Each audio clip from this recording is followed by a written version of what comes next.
예레미야서 22장 10절에서 19절 말씀 우리 한 목소리로 같이 읽겠습니다. 너희는 죽은 자를 위하여 울지 말며 그를 위하여 애통하지 말고 잡혀간 자를 위하여 슬피 울라. 그는 다시 돌아와 그 고국을 보지 못할 것임이라.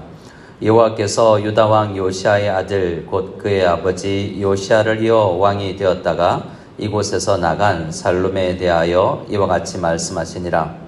그가 이곳으로 다시 돌아오지 못하고 잡혀간 곳에서 그가 거기서 죽으리니 이 땅을 다시 보지 못하리라. 불의로 그 집을 세우며 부정하게 그 다락방을 지으며 자기의 이웃을 고용하고 그의 품삯을 주지 아니하는 자에게 화 있을진저. 그가 이르기를 내가 나를 위하여 큰 집과 넓은 다락방을 지으리라 하고 자기를 위하여 창문을 만들고 그것에 백향목으로 입히고 붉은 빛으로 칠하도다. 내가 백향목을 많이 사용하여 왕이 될 수 있겠느냐? 내 아버지가 먹거나 마시지 아니하였으며 정의와 공의를 행하지 아니하였느냐? 그때 그가 형통하였었느니라. 그는 가난한 자와 궁핍한 자를 변호하고 형통하였나니 이것이 나를 알미 아니냐? 여호와의 말씀이라. 그러나 내 두 눈과 마음은 탐욕과 무지한 피를 흘림과 압박과 포악을 행하려 할 뿐이니라. 그러므로 여호와께서 유다의 왕 요시아의 아들 요야김에게 대하여 이와 같이 말씀하시니라. 무리가 그를 위하여 슬프다 내 형제여 슬프다 내 자매여 하며 통곡하지 아니할 것이며 그를 위하여 슬프다 주여 슬프다 그 영광이여 하며 통곡하지도 아니할 것이라. 그가 끌려 예루살렘 문 밖에 던져지고 나귀같이 매장함을 당하리라. 아멘. 오늘 10절에서 19절 사이에는 두 명의 왕이 나옵니다. 10절에서 12절 사이에는 살룸이라는 왕인데요. 살룸은 아마도 왕이 되기 전의 이름이고 이 왕은 우리에게 여호아스로 알려진 왕입니다. 그리고 13절부터는 여호야김에 대해서 이야기하죠. 형제입니다. 어머니는 달랐지만 둘 다 요시야 왕의 아들들이죠. 이후에 이 살룸, 여호아스 이후의 왕들은 다 이 요시야 왕의 아들들이거나 손자인 경우인데요. 형이 동생이 먼저 살룸이 왕이 되었습니다. 그는 유다의 유명한 왕, 아버지 요시야 왕, 정말 개혁적이고 8살의 왕이 되어서 오랜 동안 31년간 다스린 그 귀한 왕이 죽게 되었습니다.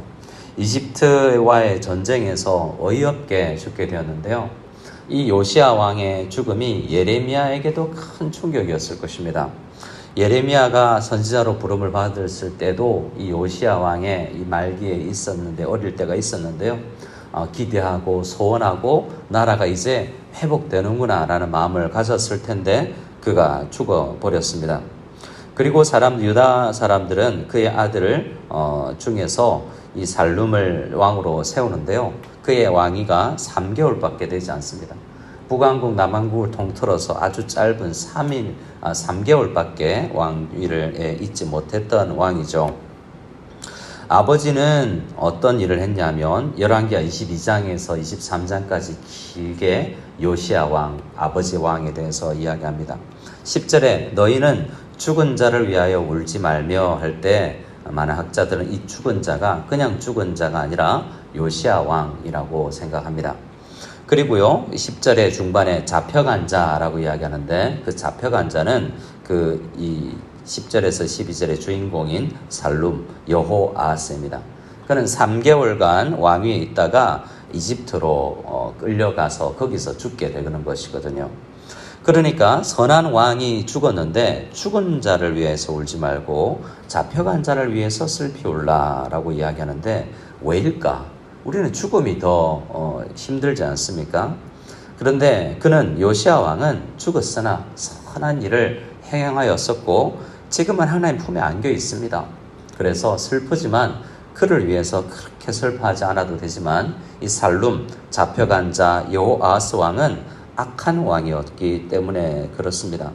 그리고 그는 그곳에서 다시 돌아오지 못하는데요. 학자들은 또 이 이집트로 끌려가서 다시 돌아오지 못하는 건 출애굽한 이스라엘 백성이 다시 출애굽하지 못한 오히려 이집트로 들어가서 거기서 망해버리는 신학적 이미지가 있다라고도 이야기를 합니다. 12절에 잡혀간 곳에서 거기서 그가 거기서 죽으리니 이 땅을 다시 보지 못하리라 라고 말합니다. 이 열왕기하 23장에도 그에 대해서 이야기를 하는데요. 그가 석 달간 다스리는 왕인데 한 줄 그에 대해서 평가를 합니다. 열왕기하 23장 32절에 여호아하스가 그의 조상들의 모든 행위대로 여호와 보시기에 악을 행하였더니 3개월 통치하면서 얼마나 악을 행할 수 있을까를 생각해 볼 수도 있는데요. 그가 왕이 되기 전에 성품이 그랬는지 알 수 없지만 하나님 보시기에가 중요하지 않습니까? 우리는 저마다 사람을 평가하는 기준이 있습니다. 대통령이나 정치인이나 사람들을 우리 기준으로 평가하죠. 하지만 우리는 점점 하나님을 알아가면서 하나님의 눈으로 사람을 평가하는 것을 배워갑니다. 내 눈에 어쩌든지 하나님의 말씀의 기준으로 사람들을 바라보아야 되는 것입니다. 네, 하나님은 여호아하스, 살룸이 악하다라고 이야기를 합니다. 그래서 그가 잡혀가고 거기서 죽는다, 이 땅을 다시 보지 못한다라는 것은 아주 강한 심판의 메시지인 것입니다. 성도인 듯 했지만 그는 성도가 아니었던 것이죠. 13절부터는 다른 왕, 그 다음에 왕으로 세움을 받은 여호야김에 대해서 이야기를 하는데요. 자, 이때 정세를 좀 살펴볼 필요가 있습니다. 이때는 이집트가 가장 강했어요. 선한 왕 요시야 왕이 이집트에 의해서 죽임을 당했지 않습니까? 그래서 백성들은 살룸, 여호아하스를 왕위로 세웠지만 이집트가 와서 폐위시켜버리고 끌고 간 것입니다. 그리고 그 다음 왕으로 세운 사람이 여호야김인데요. 그러면 여호야김은 어떻게 했겠습니까? 여호야김은 충성을 다해서 이집트파가 됩니다. 애굽에게 조공을 바치죠. 그래서 열왕기에서는 그를 여호야김을 먼저 그가 왕위로 올랐다라는 이야기하기도 전에 그를 어떻게 이야기하냐면 은과 금을 바로에게 주니라라고 이야기합니다. 은과 금을 바로 왕, 이집트 왕에게 주기 위해서는 백성들에게 세금을 징수했어야 되는데요. 백성들이 등골이 빠진 거죠.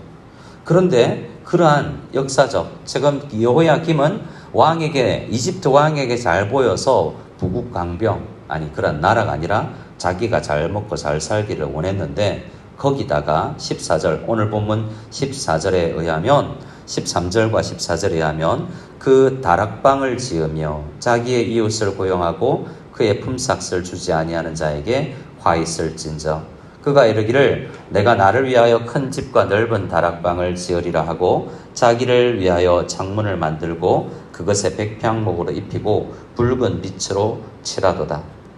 자기 왕궁을 개보수하고 그것을 더 아름답게 만들고 시원하게 만드는 데 재정을 투자하고 있습니다. 그리고 백성들을 고용하는데요, 돈도 주지 않습니다.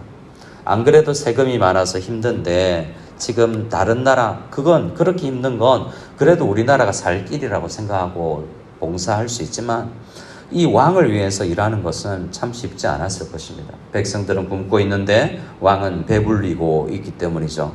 하나님은 이것을 화 있을진저 악하다라고 이야기합니다. 이것은 18절에 나오는 슬프다를 반복하고 있는 단어와 같은 단어인데요. 호이라는 이 단어는 하나님이 얼마나 슬픈가를 이야기합니다. 하나님이 왜 슬프냐 하면 아버지 왕 요시야 왕은 그렇지 않았거든요. 15절부터 16절까지 아버지 왕에 대해서 비교하고 있는데요. 15절에 여호야김 왕아, 네가 백향목을 많이 사용하여 왕이 될 수 있겠느냐? 왕궁을 개보수하고 멋진 집에 산다고 네가 왕이 될 수 있는 게 아니다 라고 이야기하며 아버지에게 못 배웠느냐 라고 이야기합니다. 너희 아버지가 먹거나 마시지 아니하였으며 정의와 공의를 행하지 아니하였느냐? 그때 그가 형통하였었느니라. 너희 아버지 요시야는 가난한 자와 궁핍한 자를 변호하고 형통하였나니 이것이 나를 알미 아니냐라고 이야기합니다. 예레미야서는 하나님을 아는 것이 핵심인데요. 하나님을 알아야만 내 마음이 변화될 수 있고 내 마음의 문제가 해결되어야만 내가 의와 공의를 행할 수 있기 때문입니다.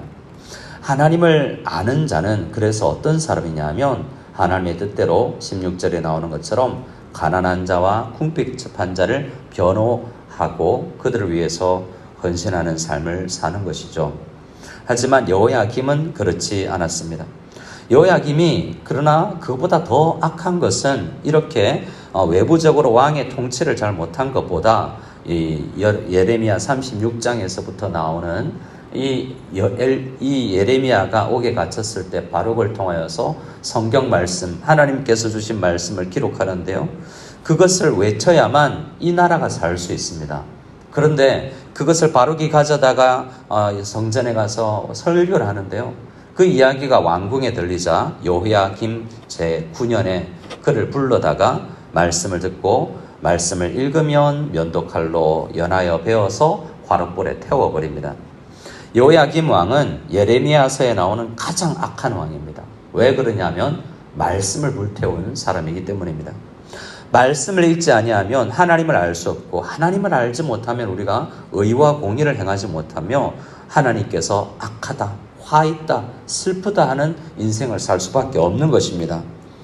그러나 이 여호야김 왕은 가장 악한 왕인 것이 말씀을 외면하고 자기가 살 길, 백성이 살 길을 오히려 찢어버리고 불태워버렸기 때문에 그렇습니다. 우리의 살 길은 어디 있습니까? 우리는 왕이 아니지만 우리도 이 왕에게 요구하는 삶을 그대로 살아야 됩니다. 신명기 17장에 모세에게 하나님께서 말씀을 주시기를 아직 왕이 있기도 전인데 아직 제사장 선지자 제도가 정립된 이 초기에 하나님은 신명기 17장에서 왕은 어떤 존재인가를 이야기하며 병마를 많이 두지 말 것이고 병마를 많이 얻으려고 백성을 이집트로 돌아가게 하지 말라라고 이야기합니다.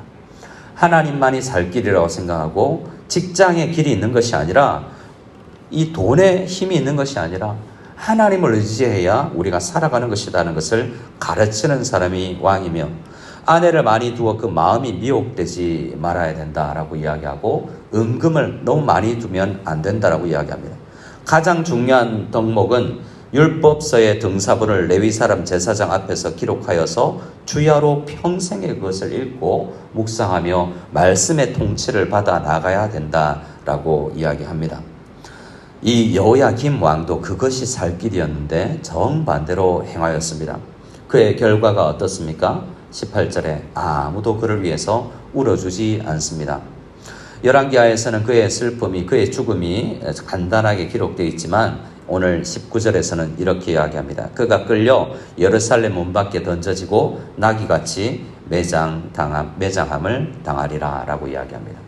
그토록 믿었던 이집트를 의지하다가 이집트가 오히려 바벨론에 당하자 바벨론에 의해서 폐위되어 버리고 나귀같이 던져져서 부정한 짐승이 매장당하는 것처럼 최후를 맞이하였다라고 이야기합니다. 오늘 이 말씀은 사로잡혀 간 곳에서 죽임을 당하고 이 땅에 다시 돌아오지 못한 살룸 왕 여호아하스, 그리고 문 밖에 던져져서 나귀같이 매장을 당한 왕 여호야김이라는 이 부정적인, 우리가 본받지 말아야 될 두 왕에 대해서 생각을 했습니다. 우리가 어떻게 해야 되겠습니까? 말씀을 옆에 놓고 아침마다 우리는 말씀 앞에서 깨어서 나이가 빚어지기를 간절히 소원하며 나아가는 우리가 되어야 되겠습니다. 그래서 왕같이 우리 가정 안에서 우리가 주어진 인생 안에서 정말 주님의 통치를 이루는 귀한 주님의 쓰임받는 요시야 왕 같은 왕들이 다 될 수 있기를 소원합니다.